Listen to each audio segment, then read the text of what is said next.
মন নরম এটা কি আপনার নিজস্ব কোনো নাম নাকি পরবর্তীতে এটা যোগ হয়েছে? এটা পরবর্তীতে যোগ হয়েছে। প্রিয় দর্শক শ্রোতা, দেখতে পাচ্ছেন আজকে আমরা নীলমণিগঞ্জ বাজারের ছাগলের হাটে অবস্থান করেছি। এখন আমি যিনি ছাগলের হাটের মালিক অর্থাৎ যিনি ছাগলের হাট ডেকেছে তার সাথে কথা বলবো। বেশ কিছুদিন ধরে নীলমণিগঞ্জ বাজারের ছাগলের হাটে ছাগল বেচাকেনা চলছে এবং এটা প্রতি মঙ্গলবারে বেচাকেনা চলছে। এখন ছাগলের হাট যিনি ডেকেছে আমি তিনার সাথে সরাসরি কথা বলবো। আসসালামু আলাইকুম। ওয়ালাইকুম আসসালাম রহমতুল্লাহ বারকাতু। আচ্ছা, আগে আপনার নামটা আমি জানতে চাচ্ছি। আমার নাম খায়রুল ইসলাম ওরফে মন নরম। আপনারা শুনতে পারলেন, তার নাম খায়রুল ইসলাম ওরফে মন নরম। আসলে মন নরম এটা কি আপনার নিজস্ব কোনো নাম নাকি পরবর্তীতে এটা যোগ হয়েছে? এটা পরবর্তীতে যোগ হয়েছে। মন নরমের পরে তো বিশ্লেষণ করতে গেলি বহু ব্যাপার। আচ্ছা, এই মুহূর্তে তো বলা সম্ভব নাই। তার মানে মন নরম এটা যদি উপাধিটা না দেওয়া যায় হয়তো আপনাকে সহজে কেউ চিনতে পারবে না, আর মন নরমটা দিলেই এক নামে সবাই চিনে ফেলবে। আচ্ছা, এখন আমি একটা বিষয় জানতে চাচ্ছি যে এই যে প্রতি মঙ্গলবারে যে আপনাদের এখানে ছাগলের হাট হয়, মোটামুটি আমরা তো দেখি যে মোটামুটি ভালোই বেচা কিনা করেন। এখন কি অবস্থা? এখন মোটামুটি সিজন হলো বর্ষা। জি জি। আর বর্ষার সময় একটু সমস্যা হয় ছাগলের হাটের। আর আগামী গত 2 সপ্তাহ ধরে বৃষ্টির জন্য একটু হাট নর্মাল আছে। তা মোটামুটি আজকেও ম্যাগ ছিল, নাই দিয়ে হাট আরো জমজমাট হইতো বা ভালো হইতো, বেচা কিনা হয়। আর সর্বপ্রথম কথা, এই জায়গায় খরচ খরচা খুব সীমিত। আর এখানে মানুষ খুব উদ্যোগ আছে আসার জন্যে, আর সুন্দর পরিবেশ, সুন্দর জায়গা, এই জন্যে এখানকার হাটটা এখন মোটামুটি সুন্দরভাবে চলছে। আচ্ছা, এখন আমি আরেকটা বিষয় জানতে চাচ্ছি।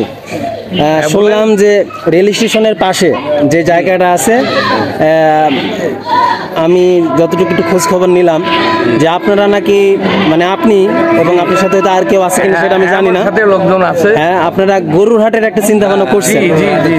তা এইটা নিয়ে আমাকে একটু মানে আসলে আপনারা কিভাবে গরুর হাটটা শুরু করতে চাচ্ছেন এবং কিভাবে আপনারা, যেহেতু যদি গরুর হাটটা এখানে হয় তাহলে অবশ্যই চুয়াডাঙ্গা বা এদিকে যারা আশেপাশে তাদের জন্য সহজ হবে। মানে আপনারা কিভাবে শুরু করতে চাচ্ছেন এই বিষয়ে বিস্তারিত আমাকে একটু বলেন। এখন মোটামুটি রবিবারে স্টেশনের অদূরে একটা হাট বসানোর চিন্তা ভাবনা নিচ্ছি। সপ্তাহে প্রতি রবিবারে? সপ্তাহে প্রতি রবিবারে। আচ্ছা। আর আমার সাথে আমার ইউনিয়নবাসী প্লাস বাজার কমিটির একটা উদ্যোগে এখন যদি আমাদের এখানে হাট হয়, আমাদের চুয়াডাঙ্গার জেলায় বা চুয়াডাঙ্গা থানায় কোনো গরুর হাট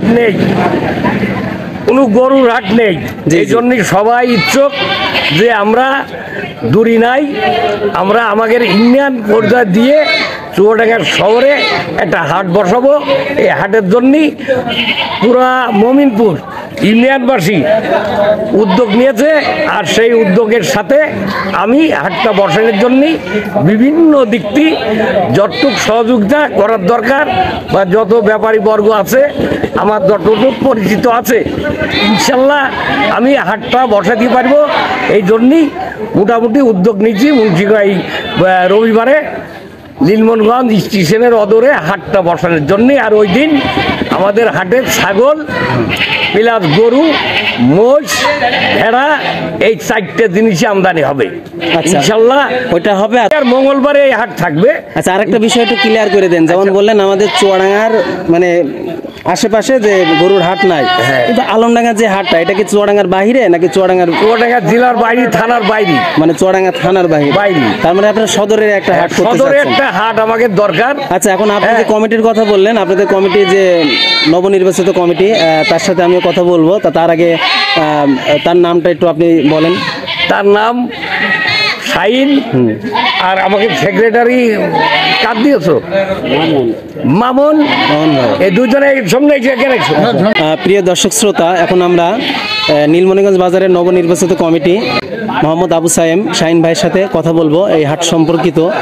এখানে তো ছাগলের হাট চলমান আছে, কিন্তু স্টেশনের পাশে গরুর হাট করতে চাচ্ছে, সে সম্পর্কে একটু কথা বলতে চাচ্ছি। আসসালামু আলাইকুম। ওয়ালাইকুম আসসালাম। আচ্ছা, এখন ছাগলের হাট যিনি ডাকে উনি নাকি গরুর হাট ডাকবে। এখন আপনাদের সাথে কথাবার্তা কি হয়েছে এই সম্পর্কে বিস্তারিত জানতে চাচ্ছি। আসলে আমাদের খায়রুল ভাই দীর্ঘদিন এই ব্যবসার সাথে জড়িত, অনেক দিন যাবৎ গরুর ব্যবসা করছে। ওনার গরুর ব্যাপারীদের সাথে অনেক ভালো সম্পর্ক। 8 বছরের আমাদের এলাকায় উনি কয়েকবার হাট বসানোর চেষ্টা করছে, কিন্তু বিভিন্ন কারণে হাটটা বসাইতে পারেনি। উনি এবার আমাদের সাথে আলোচনা করলো যে তোমরা যদি সাথে থাকো নিশ্চয় মনে হয় আমাদের নীলমণিগঞ্জ বাজারে হাটটা বসাইতে পারবো।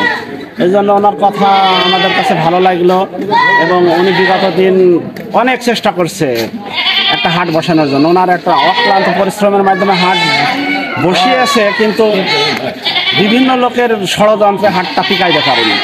ইনশাল্লাহ আমরা চেষ্টা করছি এবার হয়তোবা নীলমণিগঞ্জ বাজার স্টেশনের নিচে প্রতি রবিবার গরুর হাট বসাইতে সক্ষম হবে। অসংখ্য ধন্যবাদ।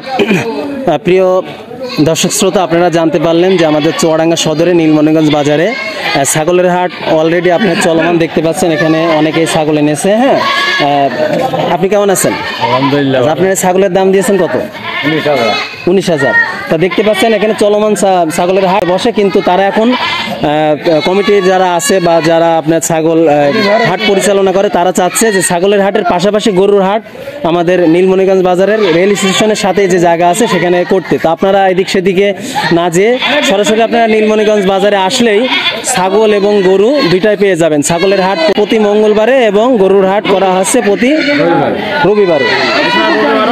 এছাড়া রবিবারেও গরুর হাটের সাথে সাথে সেখানে আপনারা ছাগল, ভেড়া, মহিষ, গরু সব কিছুই পাবেন এবং শুধু মঙ্গলবারে আপনার পানহাটের ভিতরে ছাগল পাবেন। তো প্রিয় দর্শক শ্রোতা, আপনারা চুয়াডাঙ্গা সদরে যারা আছেন তারা দূরে কোথাও না যেয়ে সরাসরি আমাদের নীলমণিগঞ্জ বাজারে এসে এখান থেকে ছাগল, গরু, মহিষ ক্রয় এবং বিক্রয় করুন।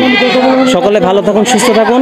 ভিডিওটি ভালো লাগলে অবশ্যই জনস্বার্থে শেয়ার করে দেবেন। আসসালামু আলাইকুম ওয়া রাহমাতুল্লাহি ওয়া বারাকাতুহু। আড়াইশো রকম দিয়ে না।